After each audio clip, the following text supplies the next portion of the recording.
E o Jornal da Rede Alesp vai agora de entrevista. Nesta quarta-feira vamos conversar com o Rafael Calabria. Ele é coordenador do programa de mobilidade do IDEC, o Instituto de Defesa do Consumidor. Ele vai falar sobre a situação do PL 529 de 2020 e a possibilidade da extinção da EMTU. Bom dia, Rafael. Seja muito bem-vindo ao Jornal da Rede Alesp. Bom dia, muito obrigado pelo convite. Bom dia a todos os ouvintes também. Rafael, qual sua análise, aliás, a análise do IDEC sobre o PL 529 de 2020 e especificamente sobre a possível extinção da EMTU, que é um dos tópicos desse projeto? Certo. Bom, sobre o projeto, para o IDEC chama muita atenção esse formato que para a gente é muito prejudicial para o debate do governo tentar passar um monte de coisas, muitos temas, muitos assuntos, muitas mudanças em um projeto só, que atrapalha, a discussão, gera muito ruído, e dificulta também ter debate, não está tendo audiência, não está tendo discussões. Então, um processo muito atropelado, muito exagerado, que para a sociedade fica muito ruim na nossa visão. Sobre a MTU especificamente, tem alguns problemas, Bom, a MTU, os órgãos de transportes, SP-Trans, MTU, BH-Trans, enfim, outros, eles gerem todo o transporte, eles cuidam do transporte. Claro que a atividade deles é insuficiente, precisa ser melhorada, mas é importante ter um órgão que faz o planejamento, cuida das linhas, atende o usuário, No caso da MTU, ainda dialoga com os municípios que são atendidos, É uma atividade bastante complexa e que demanda muito trabalho. E tem uma questão também de integração, que a MTU, tem estudado, com cidades, que é muito dificultada e, sendo bem sincero, ela precisaria ser muito melhorada e aprimorada, até no sentido de ser um órgão que cuida da região metropolitana como um todo, A gente precisava caminhar nesse sentido e não caminha. Então, a extinção da MTU, e a concessão para a divisão de trabalho, entre a Artesp e a administração direta, vai perder muita da atividade que a MTU deveria fazer, da integração com outros órgãos da Secretaria de Transporte, como o metrô e a CPTM. Então, é um caminho negativo para a qualidade do transporte, para o usuário, para a usuária, para as pessoas que são impactadas pelo transporte. Além de tudo, um ponto especial é que a Artesp, que é o que o projeto pretende que assuma parte das atividades, ela é uma agência reguladora, Ela é uma agência que regula, que fiscaliza serviços, como as concessões de rodovias. E a agência reguladora, pela lei federal, não pode prestar serviço. E ela tem que ter uma independência para poder fiscalizar também. Ela não pode ser alvo de ter a sua independência violada ou precisar dialogar, pedir favores para o poder público. Então, como ela vai dividir serviço, vai precisar pedir algumas coisas, autorização ao governo estadual, viola a independência e ela presta serviço. Então, para a gente também tem uma certa ilegalidade em passar para a Artesp, essa atividade. Então, fica uma transição também meio complexa e inviabilizada. Então, para a gente é um projeto com problemas, uma visão de mobilidade muito ruim e ainda com algumas ilegalidades, como eu apontei. Rafael, qual a importância da MTU para as pessoas que usam um transporte intermunicipal, para quem está na outra ponta? Sim, a MTU, ela é um órgão que ela detém, ela cuida de todo o projeto e ela faz várias ações e planos para tentar melhorar, Claro que ainda é suficiente, a gente sabe que o transporte ele é bem precarizado, ele é bem menosprezado pelos gestores, não é só em São Paulo, é um problema nacional, eu diria, mas a MTU tem planos de fazer corredores, tem o corredor ABD, está fazendo agora o de Itapevi, tem um plano para Guarulhos, enfim. Então, ela faz projetos, ela teve um projeto pioneiro no começo da década, aliás, de eletrificação da frota para reduzir a poluição, E ela faz todo também o trabalho de planejar linhas, estudar qual é a linha melhor, se a linha está muito ocupada ou muito lotada ou não, né? Então, ela tem todo o planejamento e ela coordena, né, todo o serviço. Ela tem, capacidade legal, né, possibilidade de fazer isso, né, e ela faz uma fiscalização também da qualidade do serviço, que também ela pode fazer isso de acordo com a lei. Então, ela cuida bastante do serviço, ela centraliza, dá uma facilidade para o usuário, né, de ter ali o contato, né, a responsabilidade clara, né, de quem cuida do serviço, né. É claro que, assim, também falando em melhorias, a gente precisa caminhar como região metropolitana, todas, aliás, regiões metropolitanas, o ideal é que a gente tivesse um sistema unificado. O que a gente tem hoje, né, em São Paulo tem a SP Trans, Guarulhos tem o órgão de Guarulhos, Osasco tem o de Osasco, São Bernardo tem a SB Trans, né, e tem a MTU. Então, quem desloca entre as cidades, às vezes usa 3 sistemas, né, o da cidade, a MTU e o da outra cidade, né. Então, o ideal é que a gente unificasse esses sistemas. O governo estadual deveria capitanear essa mudança, a exemplo do que Goiânia fez. Goiânia tem um sistema unificado em todas as cidades da região metropolitana. Então, esse é o caminho, pensando na lógica urbana, na lógica do usuário, na visão do usuário, que o limite de município é um limite administrativo, né? Para o usuário não tem uma barreira, né? Então, às vezes, um percurso curto fica muito encarecido por causa disso, né? Então, esse é o caminho que a gente deveria caminhar como sociedade, como região metropolitana. Então, o enfraquecimento da MTU, né, como eu tenho apontado, vai na contramão disso, vai dificultar ainda mais essa integração, vai dificultar para o usuário quem é o responsável pelo serviço, né? Então, é um pouco isso. A MTU, embora tenha dificuldades e seja muito menosprezada, né, pela visão social, eu diria, né, o transporte ele tem tido um menosprezo da sociedade e dos gestores, né? A MTU precisava ainda ser muito mais fortalecida. E enfraquecê-la vai perder muito qualidade para o usuário, vai perder eficiência também, vão ser outros órgãos cuidando, vai dividir o trabalho, vai perder celeridade da resolução de problemas, né? Então, o usuário deve ser impactado por isso, e embora ele tenha reclamações, provavelmente, da MTU, da qualidade do serviço que hoje é prestado, tem muita chance de ficar mais complexa ainda a relação e talvez ter piora de qualidade também. Rafael, como é que você falou sobre essa questão do sistema unificado? Seria viável para São Paulo mesmo? Porque, considerando o tamanho do estado de São Paulo, daria para a gente ter essa conversa, digamos assim, interligada entre todos os municípios? Ou, nesse caso, seria entre a região, só o que está aqui em torno da região da capital? É claro que é um serviço que dá bastante trabalho, é amplo, são muitos milhões de passageiros por dia, né? É um trabalho bastante grande. Poderia ter ali uma regionalização para ter uma divisão do trabalho e tal, mas é necessário, é muito importante esse caminho pela unificação do serviço metropolitano, porque é o que a gente tem visto hoje, né? O usuário que sai de Osasco ou do ABC vai para São Paulo, às vezes ele precisa pegar, como eu falei, 3 sistemas, o da cidade, né, o da MTU e o da outra cidade, e ele tem 3 tarifas que não são integradas muitas vezes, ele tem que pegar 3 bilhetes, às vezes o bilhete único, o bom e outro bilhete, então dificulta muito a vida do usuário, encarece muito e principalmente desestimula, né? Hoje com aplicativos e com táxi, às vezes é mais fácil você pegar um aplicativo e fazer o caminho só, do que ter que fazer 2 integrações, pegar 3 linhas, né, 3 sistemas, então é uma burocracia muito ruim para o usuário e dificulta muito.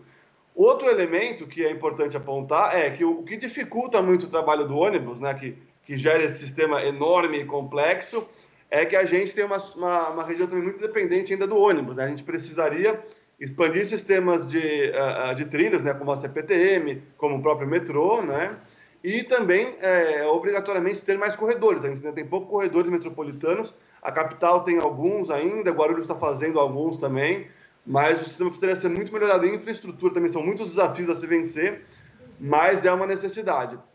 Agora, o ponto inicial, o ponto que já está mais consolidado, é o da região metropolitana. Esse claramente é necessário, a quantidade de viagens por dia entre cidades é muito grande, o impacto para o usuário é muito grande, né? Então, esse já está bem claro a questão.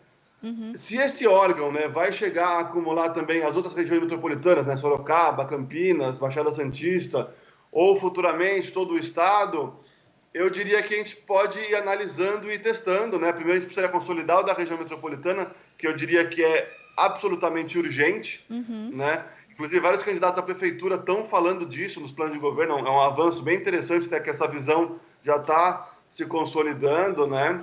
E aí a gente vê se consegue expandindo, qual vai ser o tamanho desse órgão, que é um ponto realmente, como você colocou, bem relevante, né? É um trabalho bem grande, como vai ser distribuído esse trabalho, qual vai ser a qualidade desse serviço, mas é um caminho que a gente tem que debater, tem que caminhar, né? Como vai ser a distribuição de tarefas entre Estado e os municípios, como que vai ser essa gestão, né? Que é todo um debate bastante difícil, tanto tecnicamente quanto politicamente, né? Mas é um caminho que a gente tem que a sociedade precisa avançar. O usuário que é impactado por isso é o usuário de mais baixa renda, é o usuário que mora mais longe, mora em outra cidade, né? Muitas vezes. Então, já é uma população de mais baixa renda que a tarifa tem um impacto bem grande na vida dele, na qualidade do transporte, o tempo de viagem tem um impacto bem grande. Então, é uma questão social, até econômica e social, bastante grave e que costumou aí ser menosprezado, né? É curioso que Goiânia, que é o exemplo mais conhecido que tem um sistema unificado, fez essa unificação em 98, já tem 22 anos. E ainda assim o exemplo não foi copiado por quase nenhuma região metropolitana. Agora Recife está fazendo lá um plano também, que unificou já com Olinda. Nem toda a cidade da região metropolitana aderiu ainda, mas eles estão caminhando nesse sentido. Agora as outras ainda não, né? Curioso que quase nenhuma das outras tem caminhado.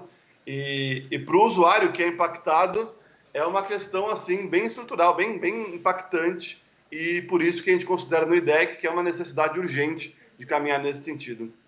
Se a gente for analisar, né, Rafael, por exemplo, em Embu-Guaçu é um bom exemplo dessa questão, porque ele está aqui bem perto da capital, né? As pessoas, se elas não têm um trabalho ali na cidade de Embu-Guaçu, que é pequena, elas têm que vir a São Paulo. Então, quer dizer, tem essa diferença de tarifa, como você falou. Esse exemplo fica muito claro para eles, porque aí eles têm que pegar o bom lá, né, usam o bilhete bom, e depois, quando chega a São Paulo, tem que usar o bilhete único, e às vezes essa integração fica um pouco complicada aí para o bolso. Você acha que essa integração também poderia baratear esse sistema, reduzir a tarifa de alguma forma para o consumidor?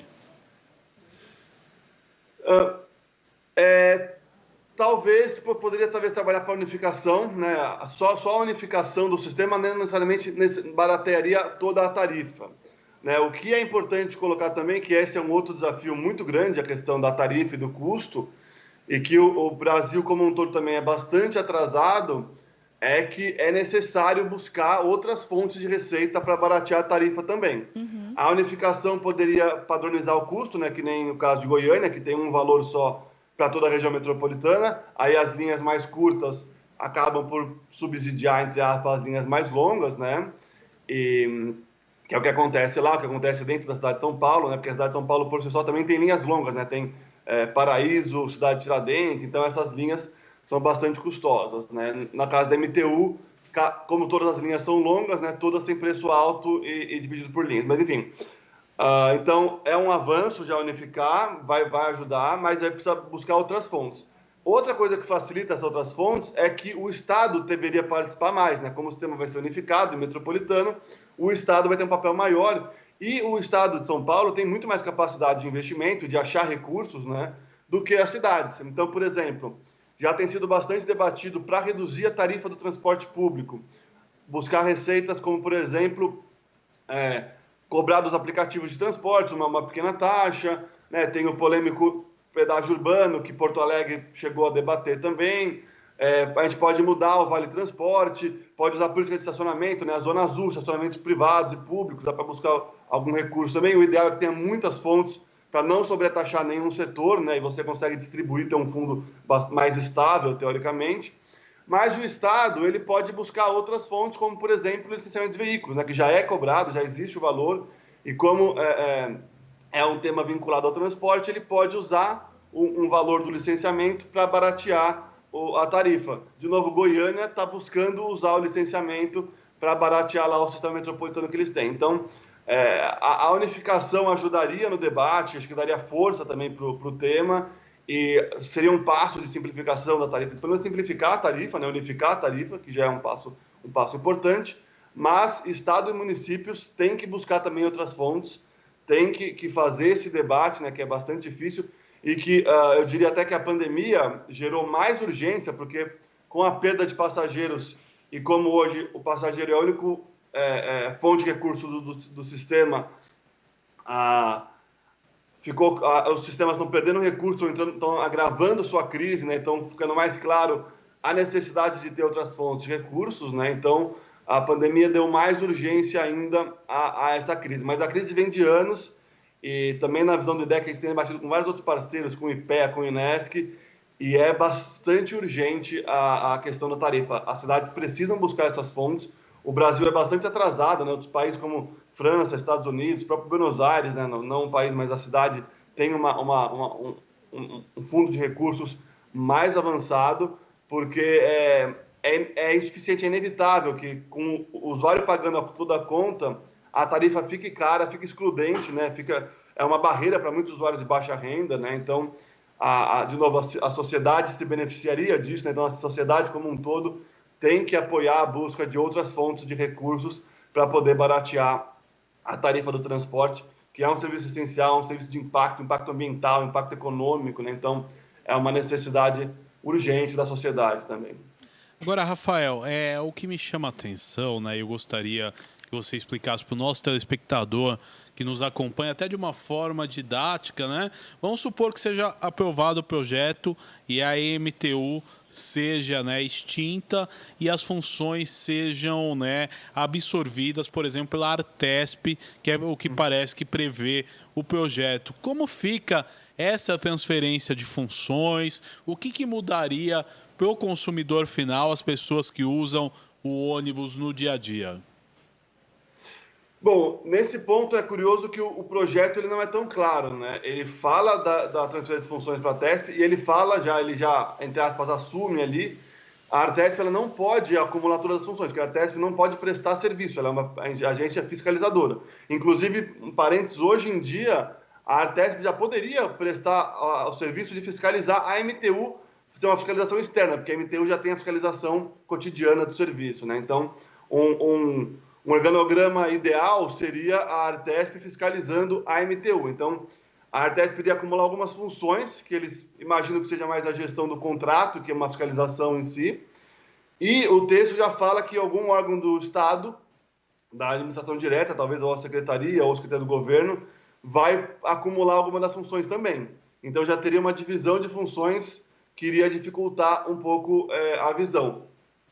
O órgão, a administração direta consegue prestar, algumas cidades e estados têm essa prestação pela administração direta, né, para fazer talvez obras de planejamento, mas já perde muito na divisão de tarefas, né? A Secretaria de Transportes Metropolitanos, ela acumula todos os transportes, né? A MTU, o metrô e a CPTM, ela deveria até avançar mais, mas ela consegue fazer um planejamento integrado minimamente, né? A gente ia perder essa integração mínima com a MTU, com a CPTM e as CPTMs que existe hoje, né?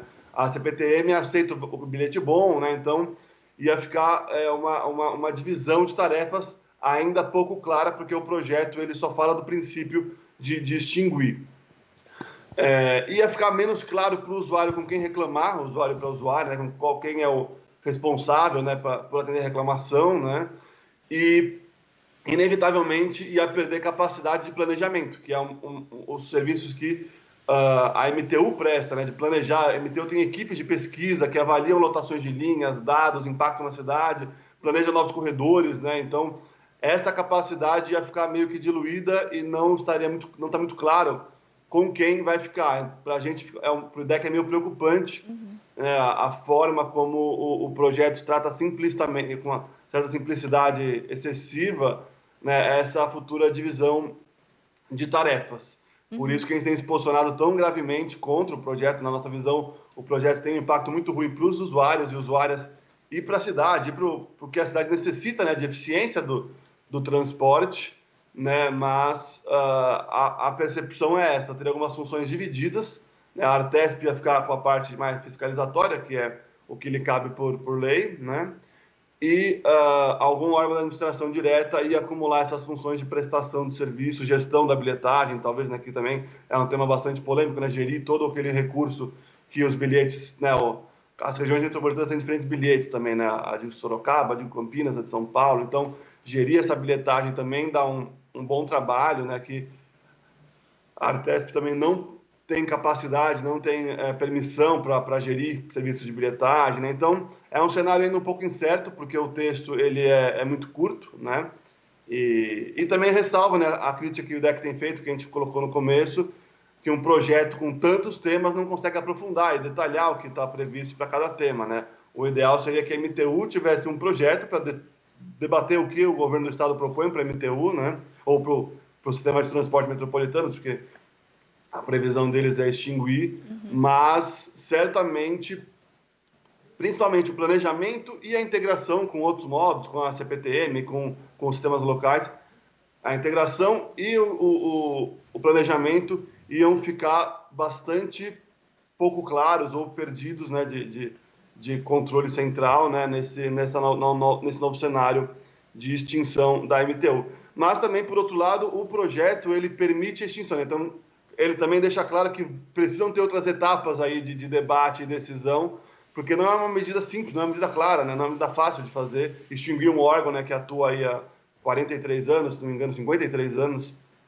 E então é uma medida bem ambiciosa, né, e bastante complexa, de bastante impacto, que o projeto não detalhou e deixa até, né, os usuários, os trabalhadores, né, também estão bastante em alerta, porque é um tema bastante sensível para quem usa o sistema no dia a dia.